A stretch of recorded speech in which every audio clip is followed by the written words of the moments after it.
Hello, in front of me I've got 70mm 1S Dash Cam.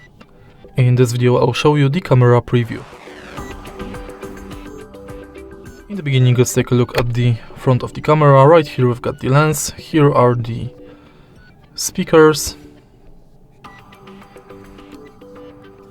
Right here we've got the holder, thanks to which we can attach the camera to front windshield. We can unscrew this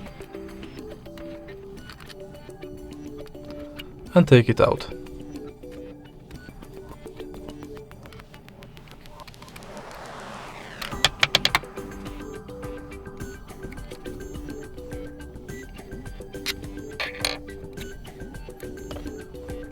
Now, on the back of the camera, we've got our product name, model,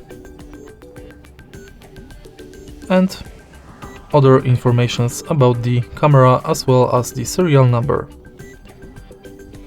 Here on the side of the camera, we've got the reset hole, USB power outlet, and micro SD slot.